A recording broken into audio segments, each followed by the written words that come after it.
Do you still worry about what people think? Still trying to explain yourself even when no one's listening? Still holding regrets from decades ago? If you're past 70, then you've earned something most people never get: the right to live lighter, with less pressure, fewer explanations, and no need to chase things that don't bring peace. But many elders carry weight they no longer need. This is about the 7 things that truly stop mattering after 70. Things you've probably held on to for too long, quietly, without question. And once you see them clearly, it changes how you live. So first of all, stop thinking that what others think of you. When we are young, we spend a lot of time thinking about how others see us. We try hard to dress right, speak politely, and make people like us. We feel nervous when someone frowns at us. We feel small when someone laughs at what we say. This is normal. It's part of growing up. But after 70, something important happens inside the mind. The brain begins to care less about outside opinions. This isn't weakness, it's strength. Your brain starts protecting your peace by letting go of noise. Doctors who study aging call this the emotional shift of elder years. As we grow older, our brains stop paying so much attention to things that don't truly matter, like winning arguments or impressing people. This is not a loss. It's a kind of wisdom that grows quietly, without fanfare. There's even science behind this. A part of the brain called the amygdala, which helps us notice threats or dangers, becomes calmer with age. It no longer reacts to every small thing. That's why many elders feel more peaceful during stressful moments. Not because life is easier, but because their minds have learned what to ignore. Think about that for a moment. Your brain is helping you care less about the opinions that never brought you peace. Let's take a few examples. Maybe in your younger days, you spent time worrying about what neighbors thought of your clothes. Maybe you tried to make your children proud by acting strong, even when you were tired. Maybe you smiled at people who weren't kind to you just to avoid trouble. But now, after all you've been through, you are allowed to rest. You are allowed to dress for comfort. You are allowed to choose silence over fake smiles. And you don't have to explain yourself anymore. This doesn't mean we stop caring about others. It simply means we stop bending ourselves out of shape to win their approval. Ask yourself, does the opinion of a stranger in the grocery store really matter now? Does missing a party make you less valuable? Does someone else's judgment change your worth? The answer quietly and clearly is no. You are not your clothes. You are not your old job title. You are not your children's opinions. You are the person who has lived 70 or more years. That's more than 25,000 days. You've survived pain, loss, joy, hard winters, deep nights, long waits. That alone deserves respect from yourself most of all. In this season of life, what matters most is how you feel when you wake up, how steady your breath is, how warm your tea feels in your hands, how your body rests when it needs rest. Let go of the idea that you have to keep proving yourself. Let go of the fear that someone will think less of you. The truth is, no one else knows what you've carried, not fully. You've done enough, you've given enough, and now it's okay to simply be. To wear soft clothes, to sit where you like, to stay silent when the world is too loud. This is not giving up, it's growing wise. It's choosing peace over pressure. It's remembering that your life is not a performance, it is a quiet, ongoing miracle. So if you still worry about what others think, you can gently stop now. You're not here to impress anymore. You're here to live well, and you still can. But there are 6 more things, and each of them play a big role in your mind's independence after 70, and one of them is most crucial: is pleasing everyone. There is a quiet pressure that follows many people their whole lives. It starts early, when we try to make our parents proud. Then it continues when we try to keep our spouse happy, raise children right, be polite to neighbors, keep peace in the family, be useful at work, be liked by others. This pressure has no clear name, but it's always there, and it always asks one thing: be what others want you to be, or they won't love you. But that idea is not true. You do not need to carry it anymore. After 70, you begin to see something clearly. You can care about people and still say no. You can be kind and still choose peace. You can love others deeply without living your whole life for them. Let's be honest. There are many elders who still carry guilt. They feel bad for saying no to their children. They feel nervous when they disappoint someone. They over-explain simple choices. They apologize too much for things they didn't even do. They avoid resting even when they're tired, Because someone might say, "Why are you lying down again?" But here's a gentle truth that most people never say out loud. You are not responsible for everyone's feelings. You are not the answer to every request. You are allowed to protect your time, even from the people you love. Doctors who work with older adults call this the boundary shift. It means your emotional energy is no longer unlimited. At this age, even small interactions can feel heavy. A phone call, a visit, a small argument, a favor asked too many times. And when you don't protect your limits, your blood pressure rises, your stress levels increase, your sleep suffers, your immune system weakens. This is not just about feelings, it's about health. Saying yes too much can damage your body. This is science, not opinion. Let's say your daughter wants you to babysit her child 3 times a week. Let's say your neighbor keeps asking for small help, moving furniture, lifting heavy things, attending meetings. Let's say a relative always calls to vent, to complain, to dump heavy stories on your chest, but never asks how you feel. You may want to help. You may love them. But you are allowed to say, "I can't do that today." You are allowed to say, "I'm too tired for that right now." You are allowed to say nothing and rest. These are not rude things to say. These are healthy things to say. You've spent a lifetime being useful. Now is the time to be well, to be rested, to be calm, to feel light, not burdened. There's a kind of sadness that comes when we realize we've overgiven. It can feel like we were used, but that sadness can also become wisdom if we learn from it.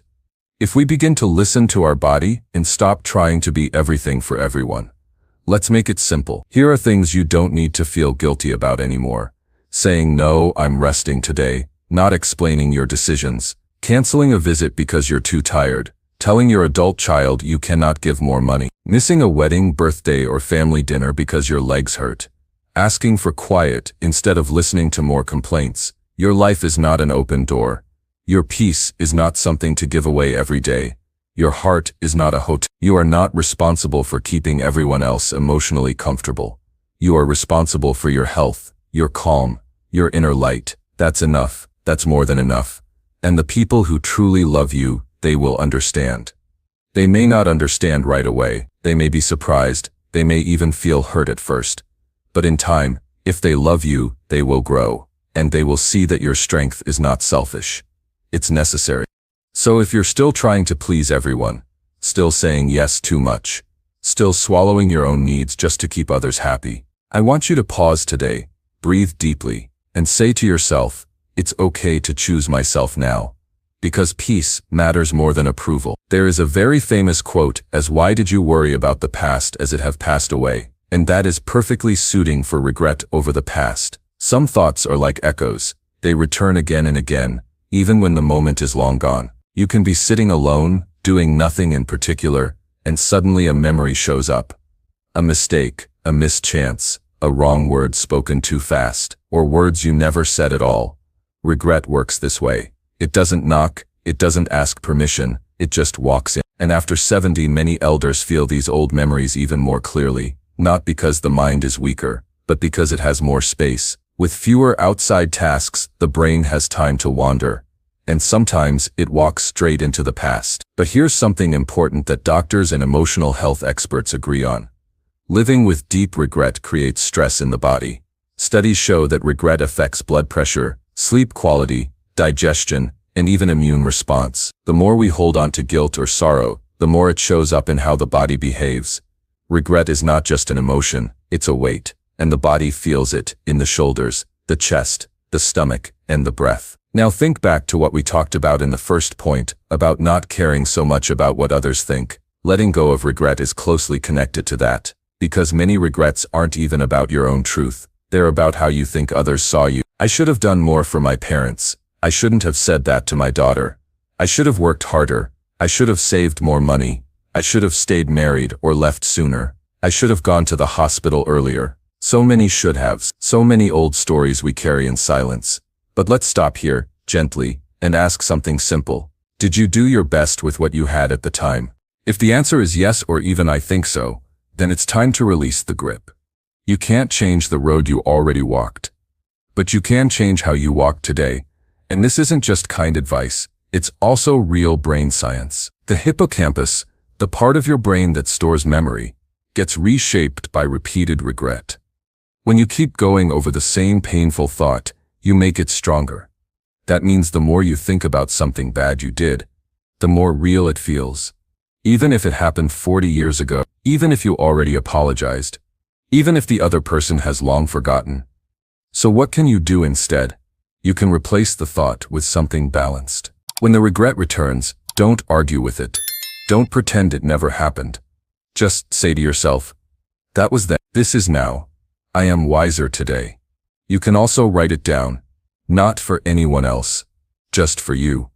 Write what you did, why it happened, what you've learned, and then under that, write the words, I forgive myself for not knowing then what I know now. That small act, even if no one sees it, starts a healing process, one that medicine cannot provide.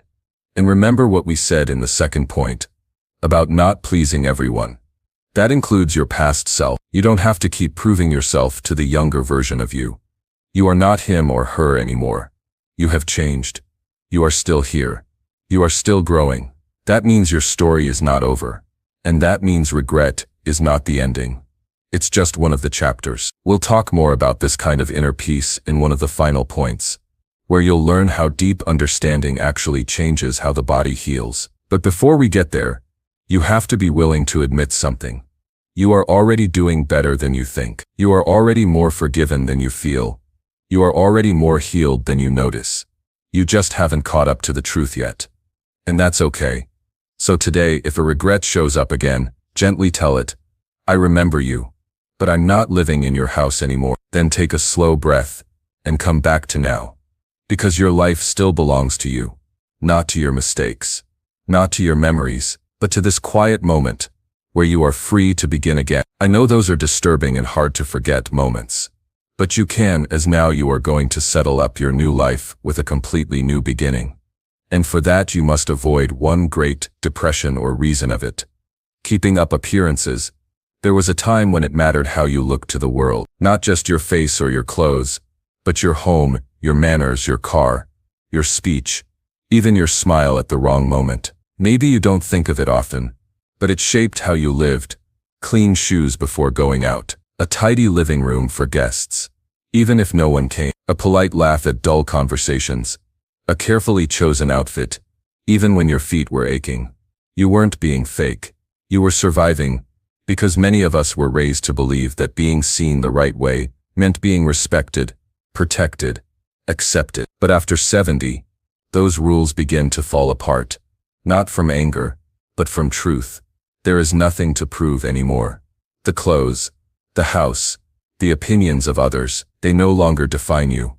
And slowly, you begin to understand, looking successful is not the same as feeling well. Looking calm is not the same as being peaceful.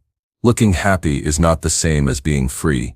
In fact, the people who work in elder care, psychologists, geriatric nurses, home companions, often say the same thing. The happiest elders I've seen don't care what they look like anymore. They care how they feel. Let's look at it simply. When you reach a certain age, your body changes. Skin loosens, hair thins, bones ache, muscles shift. These are not flaws. They are facts. They are signs that you have walked this earth for decades, through storms, through sunshine, through heartbreak, through healing. They are proof that you've lived. So why fight them? Doctors often warn, wearing tight shoes to match fashion can harm blood flow in older adults. Heavy jewelry can strain the neck and spine. Restrictive clothes can worsen circulation or increase fall risk. Even makeup, once used to impress, can irritate dry skin, cover signs that doctors use to check for illness, and take time that could be used for rest. Now think back to what we said in point 1, about letting go of what others think. Keeping up appearances is just another form of that same pressure, but you don't need it anymore. You can wear what makes your body feel light. You can sit where the sun hits your face just right, even if it's not the guest chair. You can speak with your natural voice, even if it cracks. You can wear socks in summer, slippers in winter, the same cardigan 3 days in a row. None of it makes you look, because at this stage, real elegance is comfort. Real beauty is ease. Real dignity is being yourself without stress. There's also something deeper here, something few people say out loud. Sometimes we keep up appearances not for strangers, but for our own family. We try to look strong when our legs hurt. We try to seem cheerful when we're sad. We try to say, "I'm fine," when we're not, because we don't want to worry our children, or burden anyone, or be treated like we're old, so we smile, and we hide. But let's ask this gently. Is that kindness or fear? Pretending to be fine can stop people from offering real help. It can stop deep conversations. It can stop your own healing. Letting your family see your true state, slowly, honestly, is not weakness. It's trust. It's clarity. And in many cases, it leads to better care, better understanding, and deeper respect. You don't need to clean up your sadness. You don't need to iron your pain. You don't need to hide your tiredness behind painted smiles. Peace begins when you allow things to be real. Now you may wonder, but what if people treat me differently if I stop dressing up or stop acting strong?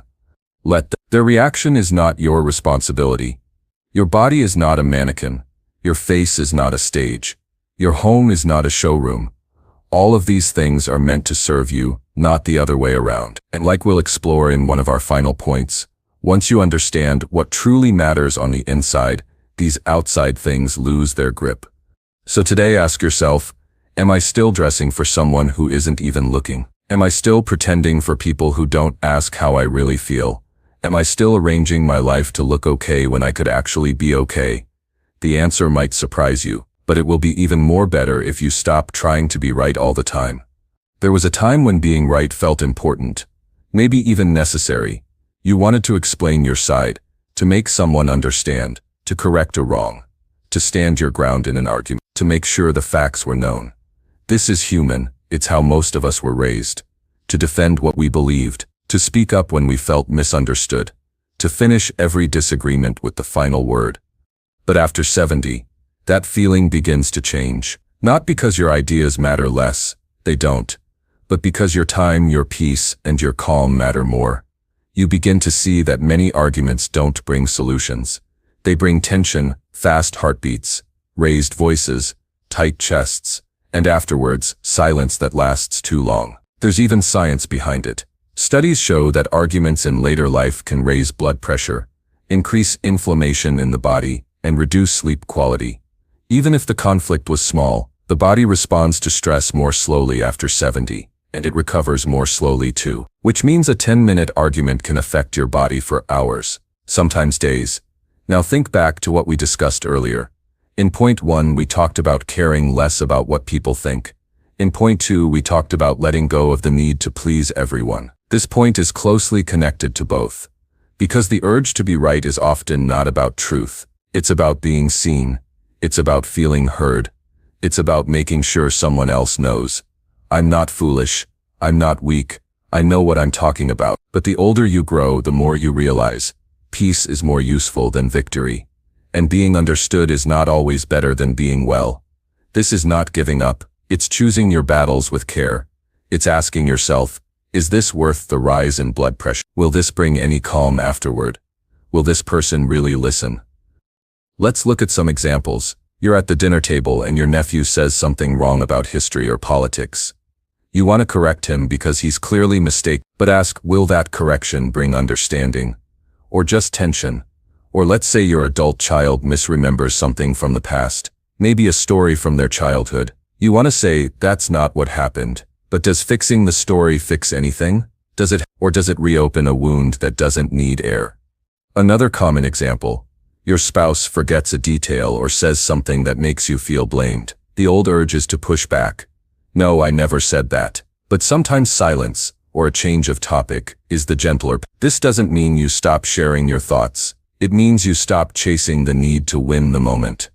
Because real wisdom, especially after 70, isn't in being right. It's in knowing when it no longer matters. There's an old truth among geriatric counselors. The person who walks away with peace is often stronger than the one who stays to win.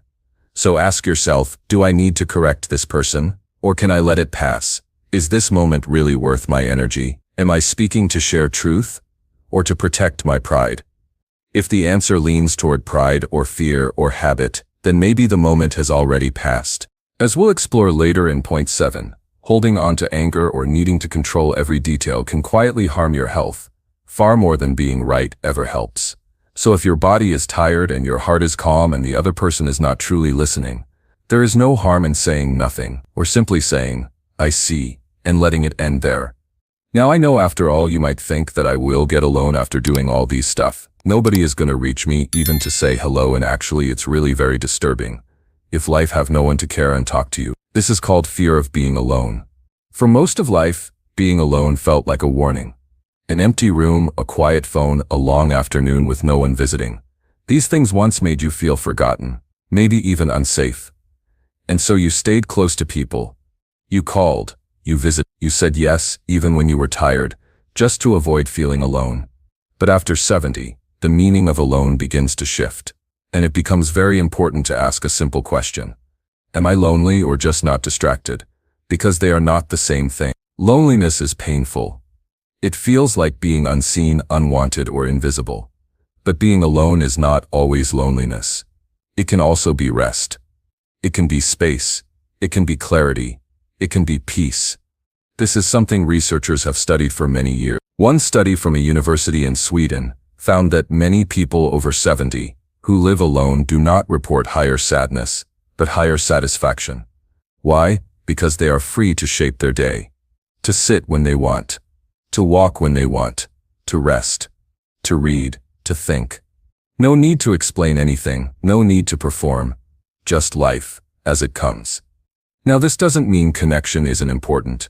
In fact, isolation, when it lasts too long, can be harmful. Doctors have found that extreme loneliness can affect memory, sleep, heart health, and even the immune system. But here's the part most people miss. This damage comes not from being alone, but from feeling forgotten. So the goal isn't constant company. The goal is meaningful company, balanced with space. Look back at what we said in point 2, about trying to please everyone. Sometimes the fear of being alone pushes elders to say yes to visits, calls, events, and conversations that exhaust them. Not because they enjoy them, but because silence feels like failure.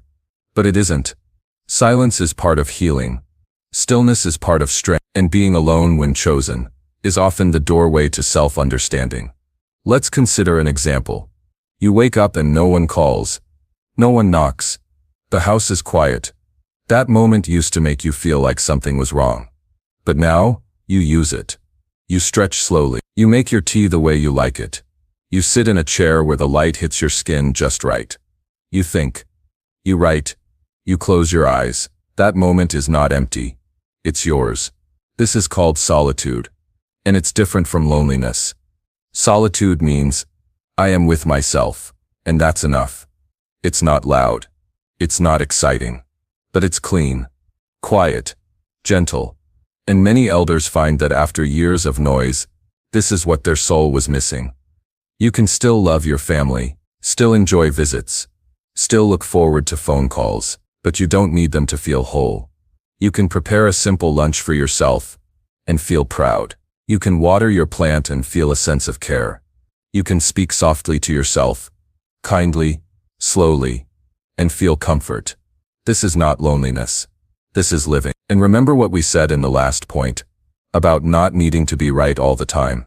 This connects because both are about letting go of control, not needing to force attention, not needing to win space, just being calmly. Now there is no need to explain 7th point, as already have told everything in these 6 points, while 7th you will comment as at which thing you are most worried and promise I will be there to help you. If this helped even a little, then maybe it's worth some. And if you think others deserve to feel that too, you can support us by sharing a little amount of you love. Link is in the comments or description.